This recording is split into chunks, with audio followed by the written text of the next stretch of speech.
Jermell, a few days away from the fight, man. Let us give us an update on how camp went, and what do you expect from yourself in this fight? Camp was great. It was cool. I got a lot of time with both coaches, and they shared it pretty well, teaching me different things. So this camp, it's almost like you have to kind of almost like learn Spanish, just as well as Canelo had to learn English. But in boxing, is when you're facing someone like Canelo, you gotta be prepared for just about everything and anything that can happen. What can you learn from the two losses that he had from Floyd and Revolt? You don't really, if styles make fights, and I have to first find out what me and B-Ball have in common, and then what me and Mayweather have in common.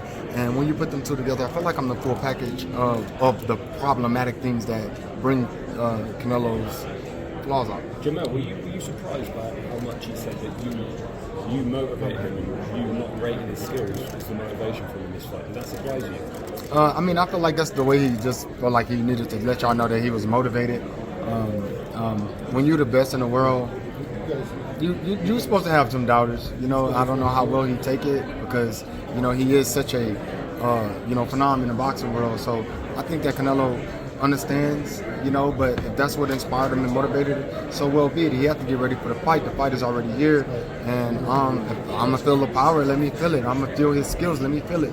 Because of the weight difference and the layoff, people are saying this is a difficult fight for you to win. Do you see those as hurdles and obstacles for you to win this fight? I don't think so. I think that a layoff does absolutely nothing.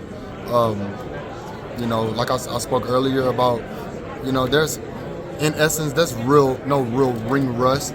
My mechanics are sharp. My team is good. And if it was ring rust, I've been out of boxing for, really long periods of time and it didn't do any effect. If anything, I look at it as an advantage. So I'm preserved. I'm ready, and whenever they tell me to get time to go fight, I prepare really well for it. So I don't waste too much time worried about what somebody think about ring rust or if that's an advantage or not. Hey, 10 years ago, Canelo has said that what you said about him is what's motivating him. Do you think that he's a declining fighter or an overrated fighter? No, I don't think that. I don't think he's a declining fighter because, to me, he still holds a throne at 168. And he's in every fight he's having, he's looking good to me. Like he's wiping guys out. If you look at and break down every round, I think people just critique him really heavy because he's such a phenomenon in the world of boxing. And I think he's a tough cookie to deal with. Is he right about being the best fighter you faced? 10 years ago, people said Canelo only lost to Floyd because he was inexperienced. Now today, the same people are saying Canelo, with all of his experience, is slowing down, even though Canelo is said right now he feels at his best. He's at the peak of his prime. Not even Floyd Mayweather could beat him right now. That's what you have in boxing. You know what I'm saying? That's the writers that you got to deal with. Eventually, the era will change where boxers get a little bit more respect in that. Some people gonna rock with you, some people gonna rock against you. When you up and you're doing good, they with you, and when you fail and you slip up a little bit, they turn, they crash, they burn on you. So it's just a part of the game and just in society and the life that we live. How is the 168 version of yourself better than the 154 version of yourself in this fight? I felt like 168. I'm fast. I'm sharp. I'm strong. And I don't have to. I feel like I didn't lose power from losing weight. A lot of people don't really understand that as much weight that they deplete themselves in, they lose power because of the fact that they got to deplete their muscles. And so I think that 168 is a real comfortable weight for me. I don't want to be at 168. I'm going down to 154. I got some other stuff to handle over there and make money over there as well. So, and I know my brother's at 168. And I know we're going to be doing some shifts soon within the Charlos and the Cruz and the Earls and everybody.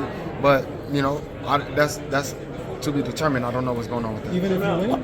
Of course. Yeah. Are you interested at Crawford at 154? Where we can make a fight at, I'll take it. I'm not too focused on Crawford at the moment. If you do win on Saturday night, do you think you should be considered number one pound for pound? I should be 1 or 2. I should be up there in the top dogs. As long as I'm in the pound for pound, don't matter to me. What type of fight are you prepared Hey, you know what, guys? Let's get some guys to move back and bring some of these guys in. Could you please allow some of these guys to come to the front? about my business. What's it like jumping in that lion's den, bro? I'm in it every day. Life is a lion. Life is a den. Come on, guys. You've had a couple of minutes. Let some of these guys in. I can't disclose that. I really wouldn't know. Honestly. Man, what type of fight are you preparing for? I'm preparing for I know Canelo's coming forward. I know he coming to punch, strong, hard. I'm prepared for the power shots, the body shots. I'm prepared for. He's gonna throw a lot of body shots. Of course, he's gonna throw body shots. I mean, that's what it's about. I'm prepared just to personally, boxing is a warrior sport, so you're gonna get hit. You're not gonna get touched, but I'm prepared for just about everything in this fight. What kind of way do you think you're gonna come in around? Are you gonna come in at 160 or are you No. I'm not gonna definitely be fighting like 168. Absolutely not. Jermell, are you showing too much respect to Canelo heading into this fight? I don't think so. I'm not even around him. I'm not showing respect. I come to fight. I come to win. I'm not showing respect in that regards. I want to win this fight. So Canelo deserves respect when you come down to breaking down fighters and you come down to breaking down accolades and breaking down what he's done in boxing. But when you're in that ring, there's no respect. No respect is given. What do you think it is that you do that Canelo hasn't seen before? I can't disclose that. That's why I want everybody to know. I move better than almost everybody. I adjust better. Bernard Hopkins told me you're the matador, he's the bull. What do you think about that? I like that scenario. Make the bull chase and run until he gets tired and lay it down. You've always been a great example for many, and also African Americans are either our ancestors. But this is a great platform with you all listening, with the win coming over for you. What do you see that your next fight will be? This is a gladiator sport, and so I can't predict what happens next. I just want to get in this ring and give it my all and give my full potential. And then I'll determine what's next for me. But I do appreciate your recognition on the African American community, the people that are inspired, the people that want to get up out of the bed and off that chair to just get in the gym or chase a dream. I'm chasing my dream right now. You mentioned the Charlo name and what you have to prove. What is it that you need to prove on Saturday night? I gotta just prove that I'm amongst the top best in the world of boxing at the current moment. I believe that I've been in the top. I had a few haters and a few people that didn't really believe in me, but as long as I keep doing what I got to do, I'll make it this far. You wanted to fight. You wanted to fight Canelo nearly 10 years ago. Why did it take so long to make this fight? Because I think the people that was handling it, didn't see either the value in me or they didn't see or they seen that the skills that I possessed was a little bit too much or something at that time, and I was a live dog, a live animal, at which I'm still am. Now you got the right people operating it. We at the 33 years old. It's never too late, and so you get it on. This is the better time to have it. What do you say about that? That's cool. They gave me $20 million. That's obviously my highest I've ever been a part of. Yeah, all day. Is this a better fight now than it would have been 10 years ago? I think we're more seasoned. There's a lot of seasoning in this thing, and I like that. When the two fighters are sharp and we're at our best, you get a better performance. I see you're very relaxed, very happy this week. Is this the most you've been this time around? And if so, is it because of the weight or is it something else? I'm just like this normally. I don't know. I think the media changed up a little bit, and we used to have some people that, if I see his face, I didn't like him, and I'm like, why is he interviewing me, and why is he all in my face, But I see a lot of people changing, they're getting older, and then as people get older, you kind of like let the past go and just give them a little bit more respect. Like Radio Raheem, he's been interviewing us for a real long time, and he talked shit to us, he doubted us and everything, but I can't be mad at him for the old crap that he's putting out some new stuff, and I'm appreciative of it. It's cool. Well, thank you for that. Thank you. Now, you had made many goals, and your goals have all been pursued successfully. So this is the platform that you made again that you wanted to do. So tell us, how can you help others to obtain their goals? I don't really know, because I would have to deal with that individual personally. So I can't. All I can say is just keep watching, and and soak it all in at the moment. Can you go 12 rounds and win a decision against Canelo here in Vegas? I know there's been a lot of talk amongst foes of Canelo that if they go 12, it's going to be close, regardless of how wide it is for them. I say bet on me.